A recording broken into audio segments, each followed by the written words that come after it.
On a winter afternoon in Manhattan, Olivia Martin had just finished an editorial meeting and was gazing at the snow that had begun to fall outside the office window. The white crystals drifting down from the gray sky brought a quiet satisfaction to her heart. She still felt childlike excitement whenever it snowed. "Olivia, have you read the new manuscript?" "It's quite good," her colleague Sarah interrupted her thoughts. Olivia smiled and returned to her desk. She had been working for 10 years as an editor in the fiction department at Harper Publishing, a mid-sized publishing house. It wasn't glamorous, but it was a job she truly loved. "Phone call," Sarah pointed. Olivia reached for the office phone with a start, but Sarah shook her head and said, "Your cell." Olivia took her mobile phone from her bag and looked at the screen. Seeing Mamu displayed, she let out a small sigh. "Olivia. Why aren't you answering your phone? I've called 3 times." Margaret Martin's voice was, as usual, slightly high-pitched and demanding. "I was working. Is something wrong? You haven't forgotten about dinner tonight, have you?" Olivia closed her eyes. She had completely forgotten. Tonight was the celebration dinner for her stepfather Robert's 60th birthday. Robert was the man who had married her mother when Olivia was 15. He wasn't cold, but they didn't have a particularly close relationship either. "Of course I remember. 7 o'clock, right?" Olivia lied. 6:30. Amy has already contacted me to say she's arriving. She can manage her schedule properly, it seems. Olivia bit her tongue. Her sister Amy was Margaret's pride and joy, and a frequent object of comparison. Amy worked as a manager at an upscale boutique and possessed both a refined appearance and social skills. She was like a copy of her mother in her younger years. "I'll do my best," Olivia answered simply.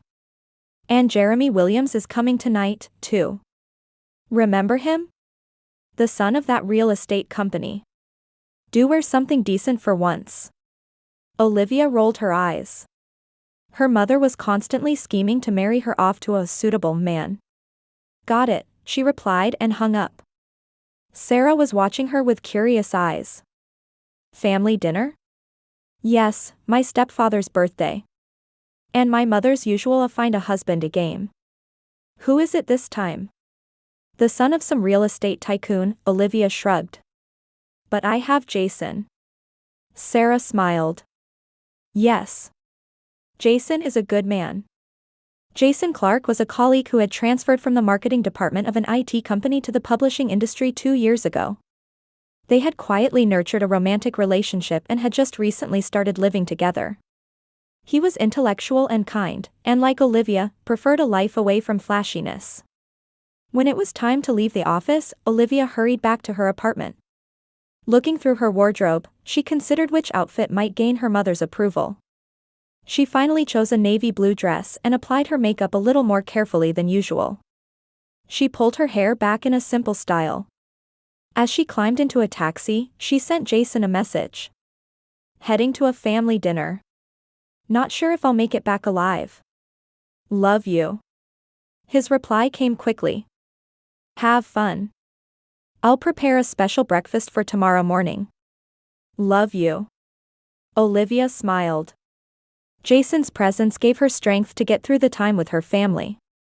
When she arrived at Margaret and Robert's luxury apartment in the Upper East Side where the upper class resided, the party had already begun. When she rang the doorbell, Margaret appeared, wrapped in an expensive dress with perfect makeup. Finally here, Margaret kissed her daughter's cheek while casting a critical eye over Olivia's outfit. "You should have worn something with more color." As she entered, she saw Amy in a red cocktail dress, talking with a young man. When Amy spotted Olivia, she put on a theatrical smile. "Finally here. Everyone's been waiting." Olivia just smiled and said, "Happy birthday, Robert," to her stepfather. He nodded in appreciation and quickly returned to his conversation with other guests. As the evening progressed, Olivia positioned herself in a corner of the room, observing her family's performance. Margaret was the perfect hostess, and Amy was attracting the attention of young men. It was clear what they valued: social status, appearance, and the envious gaze of others. At the dinner table, Margaret seated Olivia next to the real estate prince. He went on and on about his company's success stories. Olivia just nodded and said, "How wonderful," at appropriate moments. "So, Olivia, still working at that little publishing house?" Amy asked in a sarcastic tone. "Yes. We published 3 bestsellers this year," Olivia answered quietly. "But isn't it time you started thinking about real life?" Margaret interrupted. "Marriage and family. At your age, you don't have much time left." Olivia took a deep breath. "Actually, I have something to tell you." On a Saturday morning when spring sunlight brightly illuminated their Manhattan apartment, Olivia and Jason sat with their wedding preparation list. 3 months had passed since their engagement announcement, and only 2 weeks remained until the wedding. Catering confirmed, flowers decided, just the final guest list left, Olivia said, checking items off with a pen. Jason placed his hand on her shoulder. "Any response from your family?" Olivia let out a small sigh. When she announced her engagement, Margaret and Amy's reactions were as expected. "You're marrying that man?" "There are men with better prospects," her mother had said, and Amy had remarked sarcastically, "Just like you, sis. Always choosing the ordinary." Robert hadn't expressed an opinion, but clearly sided with his wife. "Not yet. But Mom said yesterday she'd think about it." Jason took her hand. "It's okay. We have my family, and most importantly, we have each other." Olivia smiled. Jason's parents were warm and had genuinely celebrated their son's engagement. They had accepted Olivia as a family member from the first time they met. "There's one thing I'm concerned about," Olivia said quietly. "My grandmother Eleanor." Eleanor Griffin was Margaret's mother, with whom Olivia had shared a special bond since childhood. Whenever she disagreed with Margaret, she would always run to her grandmother's house, and Eleanor would welcome her warmly. "I haven't been allowed to see her since she was diagnosed with severe dementia 10 years ago. According to Mom, she's in a special nursing facility, where outings are impossible, and visits are prohibited because meeting strangers causes her to panic."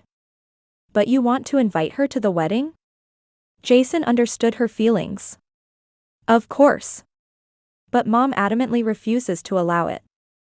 No matter how many times I ask, she keeps saying it's impossible." Olivia stood up and took an old album from the shelf. It showed teenage Olivia smiling with an elegant white-haired woman. Eleanor had lived in a spacious old mansion in the suburbs of Boston, managing it alone since her husband's death. She was cultured, loved the arts, and knew how to enjoy life. "Grandmother was someone special to me. She was the only one who recognized my worth. She always told me, 'Olivia, follow your heart.'" Jason looked at the album photos and said, "She seems like a wonderful person." The phone rang, and Olivia picked up the receiver. "Hello? Olivia, I'm sorry but I can't make it to the wedding meeting next week," Margaret's voice came through. Something urgent came up. Olivia tried to hide her distress. "What kind of urgent matter?" "Amy got promoted. We need to celebrate. Besides, haven't you done enough wedding preparation already?" After hanging up, Olivia sank into the sofa. "Mom won't help with the wedding preparations." Jason sat next to her and put his arm around her shoulders. "You have Sarah, and my mother would be happy to help too." That night, Olivia's smartphone rang. It was a message from Rachel, a former colleague from the publishing house. "Olivia, you might not believe this, but I happened to see your mother and sister in Paris. They were relaxing at a cafe near the Eiffel Tower. I took a photo, so I'm sending it to you." The attached photo clearly showed Margaret and Amy toasting with champagne glasses at a Paris cafe, smiling. Olivia's hands trembled. "Jason." She showed him the photo. Anger flashed across Jason's face. "They're in Europe now?" But on the phone, she said something urgent. Olivia instinctively picked up her mobile phone and dialed Margaret's number. After a long ring, she finally heard her mother's voice. "Olivia? It's the middle of the night. What do you want?" Margaret's voice was irritated. "Mom, where are you?" Olivia's voice was calm. After a moment of silence, Margaret answered, "Paris." We're on a European trip to celebrate Amy's promotion. And my wedding? Oh, didn't you know? We're planning to return after the wedding. This was the only time Amy could take a vacation. Olivia was speechless. Margaret had confessed, without any guilt, that she would not be attending the most important day in her eldest daughter's life. Let me talk, Amy's voice was heard in the background, and soon she was on the phone. Sis, why are you making such a fuss? Why should we waste time on a marriage that will probably end in divorce soon anyway? Tears welled up in Olivia's eyes. Her heart froze at these cold words from her own sister. Fine. Enjoy your trip, she said and hung up. Jason held her tightly. I'm sorry, Olivia. It's okay, she said quietly. Actually, I expected this. That's why I chose my own life. However, late that night, Olivia cried quietly alone in bed. Her family's betrayal, although expected, left a deep wound in her heart. And her thoughts turned to her grandmother Eleanor, whom she had not been allowed to see for 10 years. Grandma, if only you were here now. Suddenly, a thought occurred to her. Now that Margaret was in Europe, wasn't this a chance to visit Eleanor? Margaret had always refused to reveal the name or location of Eleanor's special care facility, citing the reason, to avoid stimulation. But her friend Lisa, who was a lawyer, might know a way. Olivia jumped out of bed, determined to contact Lisa tomorrow. Could she visit Eleanor and invite her to the wedding? It might be a reckless idea, but right now, she needed the hope of reuniting with her grandmother. Grandma, I will come see you, Olivia whispered to the starry sky outside the window. And I'll tell you everything that's happened during these 10 years we couldn't meet. On the morning of the wedding day, sunlight streamed through the window of Olivia's Manhattan apartment, filtering between the high-rise buildings. The wedding dress hung on the door, its white fabric gleaming in the morning light. Olivia sat on the bed, staring at the mobile phone in her hand. There had been no contact from her family. Jason had stayed at the Brooklyn hotel where the wedding would take place since the previous evening, saying, "It's unlucky to see the bride before the wedding," as he wanted to honor tradition. An hour later, her best friend and maid of honor, Sarah, arrived. "Good morning, bride. The day has finally come," Sarah said brightly, entering with a large makeup bag. "Thank you for coming," Olivia smiled, but her eyes looked a little sad. Sarah noticed her friend's expression and sat down beside her. "Thinking about your family?" Olivia nodded. "I never thought I'd be walking down the aisle alone." "You're not alone. Jason's father said he'd be happy to walk with you, remember?" "Yes," Olivia smiled. Jason's father Thomas was a kind man who quickly treated Olivia like a daughter. "But I still wish I could have seen Grandma Eleanor." Last week, with the help of her lawyer friend Lisa, Olivia had tried to locate Eleanor. However, Margaret had become Eleanor's legal guardian, making it difficult to obtain information about the facility. "It'll work out," Sarah said when Olivia's phone rang. It was from an unknown number. "Hello? Is this Ms. Martin?" Ms. Olivia Martin, a gentle female voice came through. "Yes, it is. This is Nancy Johnson from Riverside Care Center. I'm calling about your grandmother, Eleanor Griffin." Olivia's heart leaped. "My grandmother? Is something wrong?" "No, your grandmother is fine. It's just that she's been insisting on going out this morning. She says she wants to attend my granddaughter's wedding." Olivia was speechless. Sarah looked at her with concern. "But according to our records, there's no mention of your wedding today. And we've been instructed by Ms. Margaret Martin not to allow any outings that might confuse Eleanor." Olivia took a deep breath. "Where is the facility located?" "In Manhattan's Upper West Side. West 79th Street. Olivia noted the address and promised to come right away. After hanging up, she explained the situation to Sarah. "You're going now? The wedding is at 4 o'clock. Sarah was surprised. "I have to go. I haven't been able to see my grandmother for 10 years. This might be my last chance." Sarah sighed but smiled. "All right. I'll come with you." They cancelled their appointment with the makeup artist and jumped into a taxi. Olivia's heart was pounding.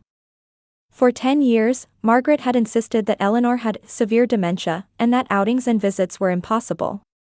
But judging from the nurse's words, Eleanor seemed to have enough awareness to remember her granddaughter's wedding and request an outing.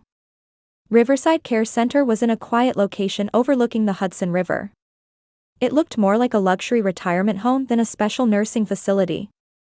When Olivia and Sarah gave their names at the reception, a staff member appeared with a slightly wary expression. "Ms. Martin, you're not on Eleanor's visitor list. I am her granddaughter. I haven't seen her for 10 years, but today is my wedding day. Please let me see her." Olivia's voice trembled but was full of determination. "Please wait a moment." The woman left her seat and began consulting with someone who appeared to be her superior. "I hope this works." Sarah squeezed Olivia's hand. After a while, a middle-aged man approached them. "Ms. Martin, I'm David Clark, the manager of this facility. I understand the situation. Actually, Eleanor is one of our most active and healthy residents. She has mild dementia, but it doesn't interfere with her daily life, and she lives quite independently." Olivia was confused. "But my mother said my grandmother had severe dementia and couldn't go out or have visitors." David made a difficult expression. "We were instructed by Ms. Margaret to avoid causing confusion to Eleanor by limiting visitors and outings. However, according to the doctor's diagnosis, Eleanor can go out with appropriate accompaniment." Anger welled up in Olivia. Margaret had been lying for 10 years. "Please let me see my grandmother," she said quietly. David guided her to an elevator and took her to a bright lounge on the 3rd floor. When the white-haired woman sitting in a chair by the window turned around, Olivia couldn't hold back her tears. "Eleanor? Grandma?" Eleanor's face was etched with fine wrinkles, but her blue eyes were as sharp and intelligent as they had been 10 years ago. When she saw Olivia, she slowly stood up. "Olivia, is it really you?" Eleanor's voice had weakened slightly, but her expression was filled with joy. They embraced and remained that way for a long time. Olivia's tears fell on Eleanor's shoulder. "Why didn't you come to see me until now?" Eleanor asked quietly. Olivia explained the circumstances, how Margaret had consistently claimed that Eleanor has severe dementia and cannot go out or have visitors, and how she wasn't even told the location of the facility. Sadness appeared in Eleanor's eyes. "Margaret, she falsified my condition to gain control of my assets. When I was diagnosed with dementia, there was indeed a period when I was temporarily confused. But it was never that severe. Yet, Margaret declared me incapable of judgment and began managing my property." Olivia was shocked. "That's terrible. Margaret and Amy have been living a luxurious life using my retirement funds. I know they stopped visiting me so they could go on European trips." Sarah entered the room with David. "Olivia, we don't have much time. It's already noon." Olivia held Eleanor's hand. "Grandma, I'm getting married today. I want you to come with me." Eleanor's face brightened. "Of course I'll come. But since Margaret hasn't given permission." David cleared his throat. "Actually, according to the doctor's judgment, Eleanor can go out temporarily. As long as she has proper accompaniment, there's no legal issue." "I'll take full responsibility," Olivia said firmly. Hours later, with Sarah's arrangements, a hairstylist had done Eleanor's hair and makeup, and dressed in an elegant dress that Olivia had prepared in advance, she looked years younger. Arriving at the hotel and getting ready, Olivia made a decision. She took out her smartphone and took a picture with Eleanor. Olivia in her wedding dress and Eleanor in her elegant attire, sitting in the mother of the bride's seat, both smiling happily. Olivia sent that photo to Margaret and Amy.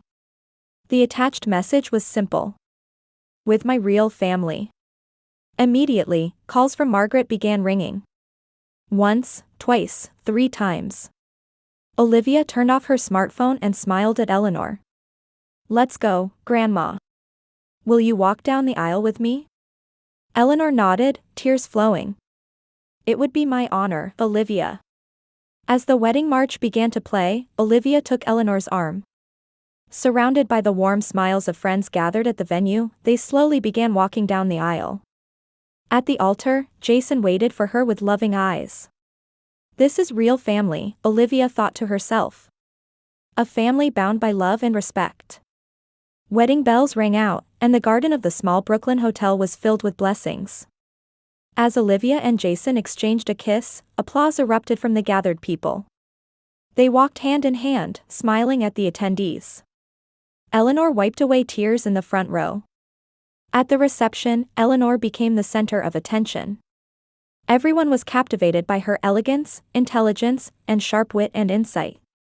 Colleagues from the publishing house eagerly discussed literature with Eleanor, and Jason's parents warmly welcomed her into the family circle. "Your grandmother is a wonderful person," Jason's mother Helen whispered to Olivia. "There's no sign of dementia anywhere." Olivia smiled. "She does have mild dementia, but nothing like what Mom claimed. It was a lie to make people think Grandma couldn't manage her own assets." Helen frowned. "That's terrible." "I'm considering legal action," Olivia answered quietly. "But today, I just want to feel happy." On the dance floor, Jason gently guided Eleanor, and they danced gracefully to a quiet melody. Watching the scene, Olivia felt her heart fill. At this moment, she was surrounded by family in the truest sense. The day after the wedding, Olivia and Jason took Eleanor back to Riverside Care Center. Before leaving, Eleanor gripped her granddaughter's hand tightly. "You'll come back, won't you?" There was anxiety in her eyes. "Of course, Grandma. I'll never leave you again," Olivia promised. When they returned to their apartment, Olivia's cell phone had been ringing continuously. She exchanged glances with Jason, took a deep breath, and answered. "Olivia. What is the meaning of this?" Margaret's angry voice resonated. "Of what, Mom?" Olivia replied calmly. "You took Mother out of the facility without permission. She's a dementia patient. Do you realize how dangerous that is?" Grandma enjoyed the wedding. She conversed with many people and even danced. It might be a temporary improvement. Dementia has such moments." Margaret's voice wavered slightly. "Come to our apartment in 3 hours. We need to talk," Olivia said and hung up. Afterward, Olivia contacted Lisa for legal advice. She wanted to be prepared before Margaret arrived. Just after noon, the doorbell of the Manhattan apartment rang. Margaret and Amy stood there. Both looked tired, still suffering from jet lag. "Come in," Olivia guided them to the living room. Jason was in the kitchen, but after greeting them, he said, "You should talk alone," and went out. "First, I want an explanation," Margaret began as soon as she sat down. "Why did you take Mother out without permission?" Olivia answered calmly, "Grandma has mild dementia, but it's not as severe as you claimed." "Why didn't you let me see her for 10 years? "It was, for Mother's sake. The doctor said it was important not to stimulate her." "Really?" Olivia placed documents on the table. "Here's the medical diagnosis from Riverside Care Center. It clearly states that Grandma can go out with appropriate accompaniment, and that family interaction is beneficial for maintaining cognitive function." Margaret stumbled for words, and Amy looked anxiously at her mother. "That's not all, is it?" Olivia continued. "I heard from Grandma. You falsified her condition to gain control of her assets." The color drained from Margaret's face. "That's not." "Stop lying," Olivia's voice trembled but was full of strong will. "Lisa investigated for me. Hundreds of thousands of dollars have been withdrawn from Grandma's assets over the past 10 years. Where did that money go?" After a long silence, Margaret's shoulders slumped. "All right." Her voice became small. "At first, I really thought it was for Mother's sake. She was temporarily confused, and I thought it would be safer if I managed her assets. But as time passed, you used it for your and Amy's luxurious lifestyle," Olivia said coldly. "We have rights too." Amy suddenly raised her voice. "Grandma's money belongs to the family. She can't possibly use it all anyway." Olivia looked at Amy with stern eyes. "That's a thief's excuse. What do you intend to do? Margaret asked, looking tired. I've consulted with a lawyer. I plan to start legal proceedings to transfer Grandma's asset management rights to me. And to investigate the misused funds. Margaret and Amy looked at each other. Fear flickered in their eyes. If you do that, we'll go bankrupt. Amy cried out. Our life until now. You have options, Olivia said calmly. First, I proceed with legal action as I just mentioned. Second, Mom voluntarily relinquishes control of Grandma's assets and plans to repay the money used. Margaret was silent for a long time, but eventually said in a small voice, I choose the second option. The conversation moved to negotiating specific conditions and discussing Eleanor's future life. Margaret initially insisted on taking Eleanor into her own home, but Olivia refused. Grandma will live near my husband and me. I plan to find a small house where we can spend weekends together. Of course, Mom and Amy are welcome to visit. When the conversation concluded, Margaret stood up, looking tired. I'll go now. At the door, she turned back. Olivia. I'm not as cold-hearted as you think. I just made the wrong choices. I know, Mom, Olivia replied quietly. But it will take time to rebuild trust. After Margaret and Amy left, Olivia sank into the sofa and heaved a deep sigh. Jason returned and sat next to her. Are you okay? He asked gently.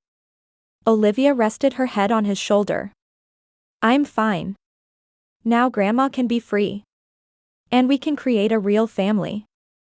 On Christmas morning, a year after the wedding, Olivia was looking out the window of her new home in the New York suburbs at the snow accumulated in the garden. She and Jason had purchased a house in this quiet residential area 6 months ago and moved from Brooklyn. A small cottage where Eleanor lived was a 5-minute walk from their house. Coffee? Jason offered a mug. His warm smile made Olivia feel fulfilled. Thank you. Is Grandma still sleeping? No, she's already up. Decorating the Christmas tree. She said she wants to finish it before breakfast. Olivia smiled. Eleanor had become remarkably energetic over the past year. Her assets were properly managed, and the balance between appropriate independence and family support had a positive effect on her health. The doctor said her dementia's progression had stopped. Daily walks with Jason, reading sessions with Olivia, and volunteering at the local senior center twice a week gave her a sense of purpose. It's going to be lively today, Olivia said.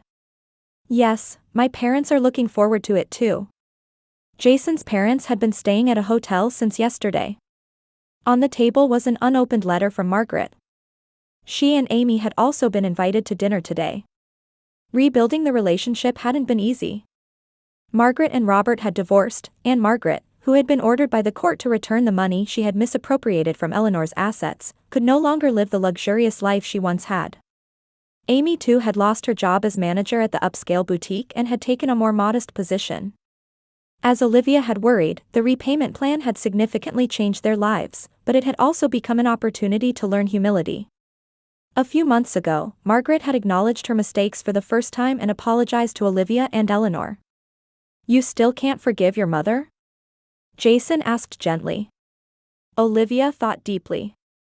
The word to forgive is easy, but rebuilding trust takes time.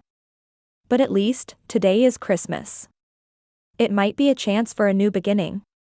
Eleanor peeked her face out from the living room. Would you two help me with the decorations? Olivia and Jason stood up, smiling. As the three of them decorated the tree together, Olivia was enveloped in a feeling of gratitude. Life wasn't perfect, but she was now surrounded by true family. In the afternoon, the doorbell rang. Margaret and Amy stood there.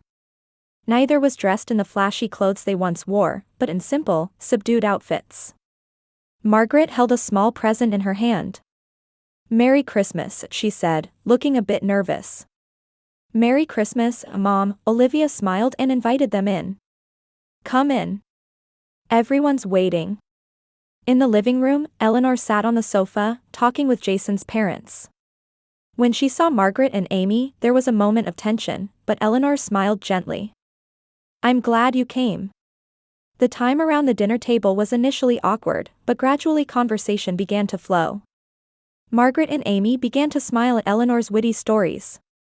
True family isn't just about blood ties, but about respecting and supporting each other, Eleanor said, raising her wine glass. Here's to everyone here today. Olivia clasped Jason's hand as she quietly clinked glasses. Her other hand rested on her slightly swollen belly. She hadn't told anyone yet about the new life growing inside her. She planned to announce it tonight at this family gathering. To new beginnings, Olivia thought to herself. And to the bonds of true family.